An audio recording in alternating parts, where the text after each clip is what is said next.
Governor, as we come to the end of 2019, let's start at the beginning of the year. On January 14th, you took the oath to become the 70th governor of the state of Ohio. What was your vision for the first year? Well, I wanted to really hit the ground running. We had a vision of really focusing on the future, focusing on kids, focusing on the mental health challenges that we see, the drug addiction problems that we see, fixing our infrastructure in Ohio. So it was a big agenda. What are you most proud of in this first year? I'm most proud that we were able to pass in a bipartisan fashion with this legislature, Democrats and Republicans, a budget bill that sets us up for the next 2 years that frankly is very visionary. I told the legislature in my State of the State speech, I said, you know, I'm going to be asking you to do some things where we're not going to see the results immediately, but we're going to plant the trees, and it's going to make Ohio an even greater state. So we've been able to do that. For example, wraparound services for kids in schools. I've heard for years from teachers who said, look, I can teach in my classroom, but these kids come in here, and Johnny comes in, he's hungry, he hadn't had anything to eat. Mary comes in, and she's been traumatized at home because she lives with a parent who's a drug addict, and on and on. And so we answered that with a significant amount of money going to every school in the state so they can use that for what we call wraparound services, so that they can get that child some counseling, so they can get that child some help, some tutoring, all kinds of different things schools are using that money for. So we're also, for the first time, K through 12 in Ohio, we're really focusing on drug prevention. I'm very, very proud of that.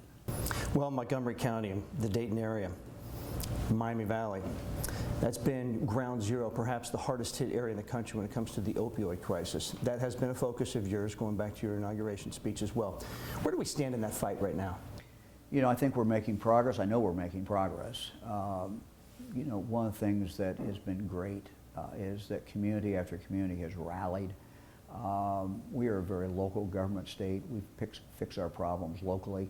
We've tried to be, in my administration, a good partner with local officials, but we're seeing communities come together to fight this drug problem.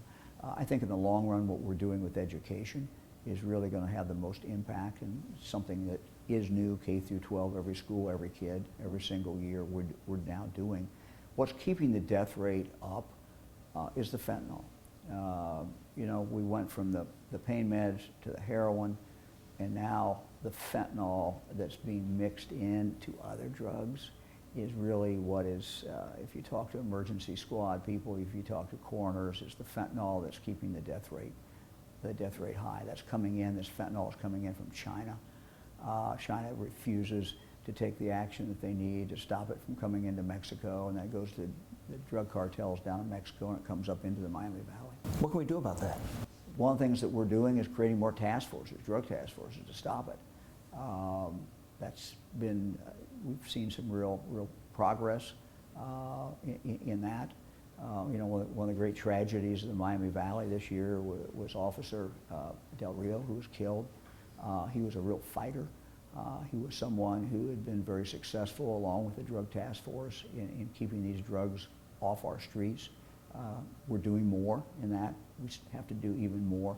But it's not just stopping the drugs. I mean, we've got a consumption problem, not just a production problem. And so, you know, working on education, working on prevention, as we're doing in our schools now in an unprecedented way, is very, very important. The other thing that we're doing, and we're going to continue to do and continue to expand, is to make sure that family members who have someone who has a drug addiction problem are able to get some help. We have too many families who say, I don't know where to turn to. I can't get this person. I can't get my son. I can't get my daughter. I can't get my loved one into help. And so we're expanding that help now. 4 months into your very first year as governor, we experienced a historic weather event. On Memorial Day, over a dozen tornadoes touched down, gutting neighborhoods, the hardship of which economically for families and school districts is still being felt. Granted, there is a federal component to this with FEMA, but what can the state do to help those families who are still feeling the effects of that day, and the school districts that are also feeling the economic impact? Well, Fran and I think the day after this hit, toured some of the devastation, and it reminded me of the Xenia tornado of 1974 and what I saw in families just totally with nothing.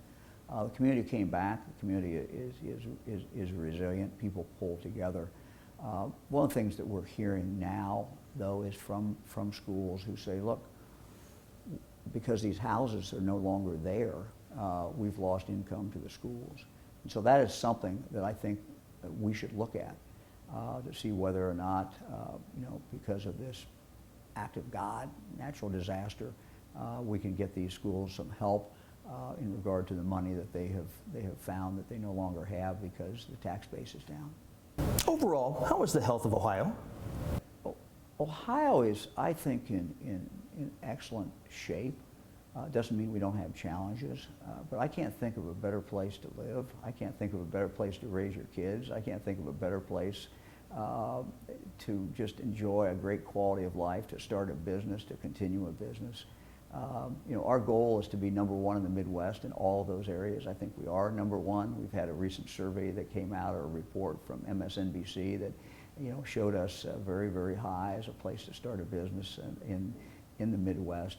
So I think we're rolling. But look, when you use the word health, as you did in your question, we know that we have some challenges. We have challenges in regard to infant mortality. We're losing too many kids. We're losing too many kids in Dayton, and we're losing too many kids in the Miami Valley. We're putting a lot of focus on home visiting programs, so that when we have a mother who's in a difficult situation because of poverty, difficult situation because maybe she's an addict, reaching that mother early on in her pregnancy so that we can turn those numbers around and save those children. Governor, on August 4th, what happened somewhere else happened here in Ohio, in the Miami Valley. Thousands of people just enjoying a regular night in the Oregon District. Lives were lost. 9 lives were lost as a gunman opened fire late on that Saturday night. In the days following that, a community asked you to do something, and you responded with the Strong Ohio bill. As of now, it's still a proposal. What has to happen for the state legislature to move forward with that proposal? I told the people of Dayton, the Miami Valley, and Ohio 2 days after this occurred that I had a proposal and that we would take action. I said that what we would do would be able to pass the legislation, it would conform to the Second Amendment, and it would save lives. The proposal that we've laid out for the General Assembly will in fact do that. But we didn't wait. There are other things that we could do without legislation. One of the problems that we see is our criminal record system in the state is broken. It is many times when someone goes in to buy a gun and a record check is done, the record check is not accurate, and so you have people who are getting guns who have absolutely no legal right to get guns in Ohio. And so we are investing, we're putting frankly millions of dollars into that system to make it a better system. The input usually, it always comes from the local community, but this is something that the state should pay for. And we're very excited about being able to really make changes in regard to that criminal record system to make it much more accurate. As far as the legislation, the bill is moving forward in the Senate. I would invite everyone who's watching this today to call their representatives and say, pass the Strong Ohio bill. It's a bill that has about 17 separate points. It will deal with a problem that we see a lot and that families face a lot, and that is they have someone in their family, it's usually a male, who they love very deeply, but who has an addiction problem or who has a mental health problem. They have guns, and then all of a sudden, someday they're off their meds, or they're a drug addict, they're on drugs, they're high, they start acting out, and the family member picks up the phone and calls the police and says, I'm afraid that Bill is going to kill himself or that he's going to kill someone else. We don't have a great answer for people today in Ohio. What our bill does is give them that answer and sets up a very specific procedure so that they can get some, number one, get help for that person, and at the same time, if it's a judge deems it appropriate, separate that person from their guns. Governor, do you think that bill will pass? It's going to pass. Look, anything that is worth doing is hard. No one said this was going to be easy, but we have come up with something that I think the more the members of the General Assembly look at it, study it, review it, they're going to find that it does those things that we said. It protects the Second Amendment, but also will clearly save lives. One of the things that we don't hear people talking much about on our Strong Ohio proposal is something that every mayor in the state, at least our bigger cities, understands, and that is there's a small number of people in that community that are committing the violence. We need to pull them out, frankly, and separate them from the rest of us. An example would be just in Dayton. We're talking about Dayton.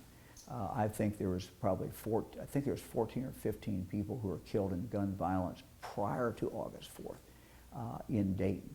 So those families are suffering as well. And so going after the repeat violent offenders, we have a proposal that will do that, I think is an answer to what mayors have asked us to do.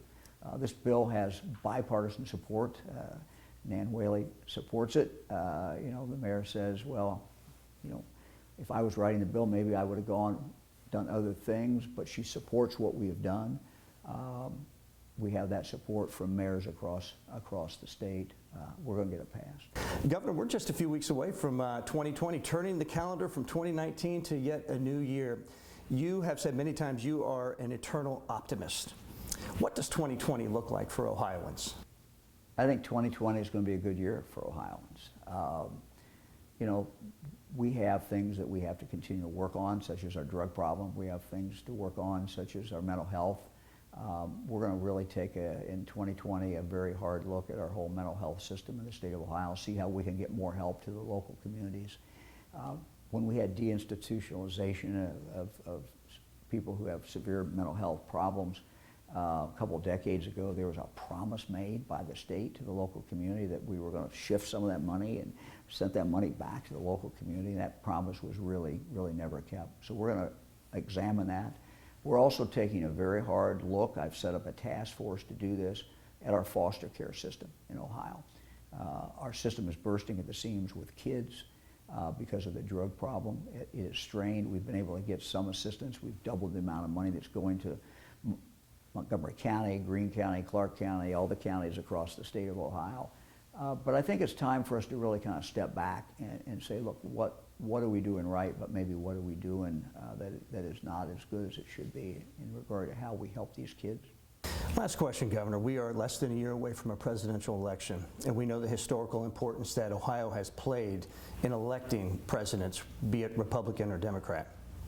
Given the storylines in D.C. with the impeachment hearings and the rancor that we even see on social media that is present even in between regular citizens, not just politicians, what advice do you have to the Ohio voter over this next year? Well, I support the president. One of the things that means a lot to me and I think to the state is the president kept his word in regard to judges. The president appoints all federal judges. He has appointed conservatives, strict constructionists, people who are not thinking that they're a legislative body, but that they are just calling balls and strikes. I think that's very important. But we have to focus in Ohio on our problems. And as we look at what's going on in Washington or not going on in Washington, I don't think that we can expect a lot of help from Washington. We got to do this ourselves. That's why we took on the infrastructure with the highways, one of the first things that I did, because we can't wait for any kind of help from Washington. But the same way with our other challenges, we have it within our own hands, the ability to deal with the challenges that we face. This past year we've done it. We did it on a bipartisan basis. Democrats, Republicans came together and passed the budget bill. We came together and passed the transportation bill and passed other bills. So I hope that that's going to continue, and I think it will.